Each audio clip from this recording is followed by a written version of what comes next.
Avui us ensenyem a fer esqueixos de dos tipus de plantes. Una de plantes aromàtiques, en aquest cas el romaní, i una altra amb arbres fruiters. Per fer-los us recomanaria que ho feu amb lluna plena, que així tota la sàvia de la planta està a les branques. Llavors el que faríem seria buscar una branca que tingui 1 o 2 anys, que ja sigui llenyosa, i la tallarem. Quina mida tallem? Uns 15 a 20 centímetres. Amb quina posició, quina forma? Les tallarem en diagonal. Mirem la part llenyosa, no? El pam fa 20 centímetres, doncs tallarem més o menys per aquí. Amb un tall, com hem dit, això, en diagonal. Per què en diagonal? Perquè així a l'hora de plantar té més superfície i té més espai per treure arrel. I ara tenim 3 maneres de fer-ho. Una seria plantar o posar en aigua aquest esqueix, una altra seria agafar la meitat de la planta i començar a treure-li tota aquesta fulla extra, la meitat inferior, i deixar-la així ben peladeta per plantar o posar en aigua. Si ho plantem, us ensenyarem un truc, i si ho deixem amb aigua, són unes 15 dies, 3 setmanes, i veureu que ens van sortint les arrels de tot això. I la tercera manera, quina és? És encara treure-li més fulla que aquesta. Nosaltres normalment ho fem per la meitat, depèn de la planta. Aquesta, que les fulles són petitetes, per tant, ens transpirarà poc i perdrem poca aigua, en deixaríem més. Però si no, ho podem arribar a pelar, això, 2/3 ben bons, o ja fins i tot més. Una altra cosa important a tenir en compte és que la planta no estigui en flor. Per exemple, aquesta està preciosa, Quina és la problemàtica? Que l'estar en flor, la planta es centra, això, en florir. Llavors, nosaltres hem de buscar una planta que estigui en creixement. Per tant, aquest romaní no tenia flor, i l'hem aprofitat. Busquem altres plantes per fer esqueixos. Per exemple, una de les maneres de fer-ho és aquesta, això, que hem explicat, que està més pelat, i en canvi aquests els hem deixat més o menys per la meitat. Però nosaltres normalment ho fem així per la meitat, però de les dues maneres ens funcionaria. I important, si els tallem i passa molta estona abans no els posem amb aigua o els enterrem, ens pot perdre una mica aquesta propietat d'arrelar més ràpid. Llavors, el que farem serà tallar una miqueta i tornar-ho a plantar. Però de seguida que puguem, o amb aigua o en terra. I una de les coses més importants i que moltes vegades ni s'expliquen ni es fan és la de desinfectar. Nosaltres amb alcohol el que fem al moment de canviar la planta perquè no es passin patogen, malalties, etc., és netejar-les. Per tant, netegem les tisores i ja podem tornar. Nosaltres ara, per exemple, amb arbres fruiters farem aquest codony i després us n'ensenyaré un altre. El que tenim en compte és això, que també sigui una branca que ja ha fet una mica. Nosaltres ara en triarem una que està una mica lletja. Llavors tallarem en diagonal igualment i buscarem aquests 20 centímetres més o menys.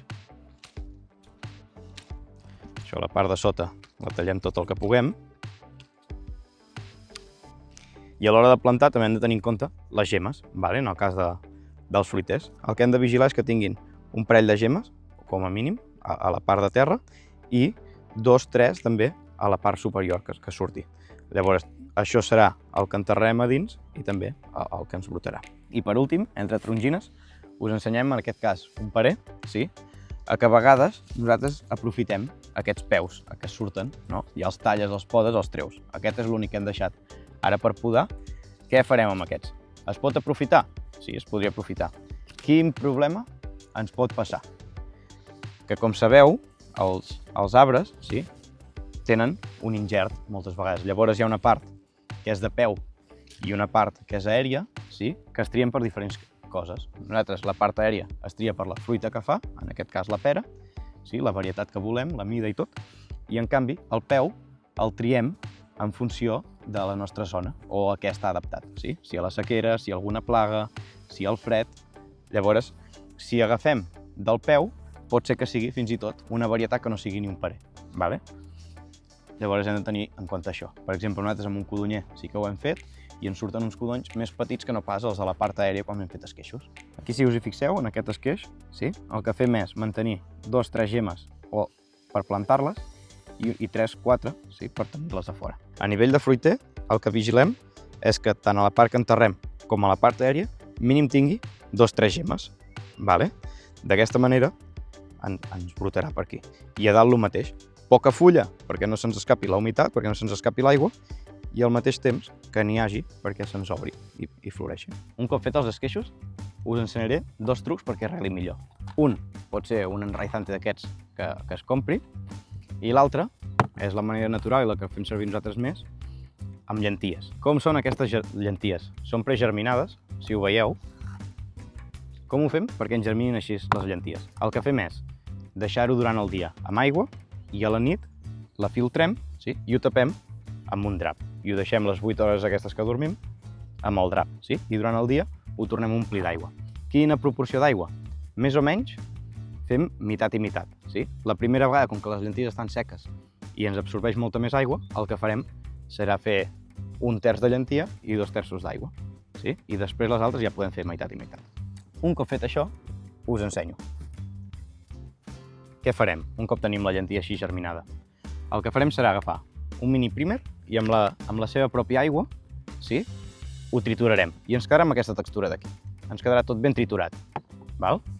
I un cop triturat el que farem serà anar-ho pescant mica en mica, que ara podem fer una miqueta aquí perquè es vegi, i amb una espàtula mateix li traurem el líquid.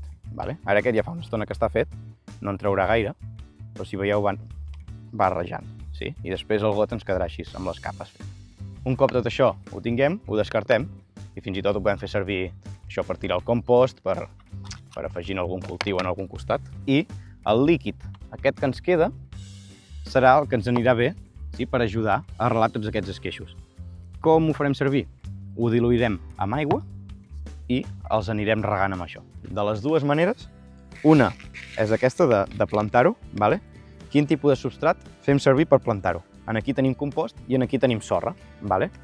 Què farem? Hi ha gent que ho planta només amb la sorra, nosaltres fem una barreja de les dues. Llavors, ens quedarà la terra molt més solta i ens servirà perquè arreli d'una manera molt més fàcil.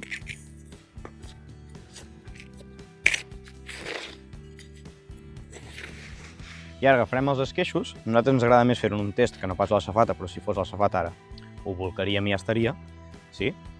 I el que farem serà això, plantar-los. Quin pas hi ha aquí entremig, si en comptes de fer-vos vosaltres l'enraizante, aquest producte per arrelar, el compreu? Doncs que aquests productes, a les instruccions ja ho veureu, sí, s'ha de sucar. Llavors el que farem nosaltres és plantar-ho directament, deixant una mica d'espai entre mates, i ho regarem.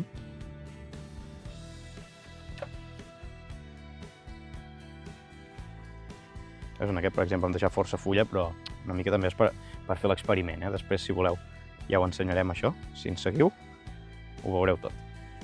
Una amb més fulla, una amb menys, un tallat per la meitat, l'altra sencera. I això, igual que amb l'aigua. 3 setmanetes i veurem l'arrel. En aquest cas hem fet servir aigua de l'aixeta i agafarem el producte que ens ha quedat de les llenties, un cop filtrades.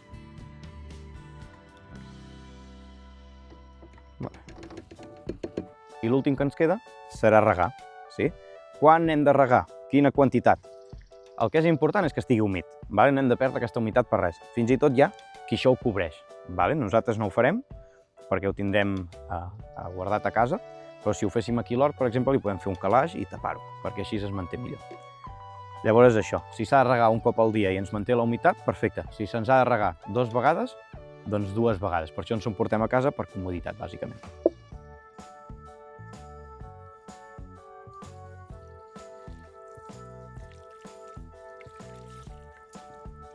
I per més contingut d'hort en català, us animem a que us subscriviu, activeu la campaneta i xec!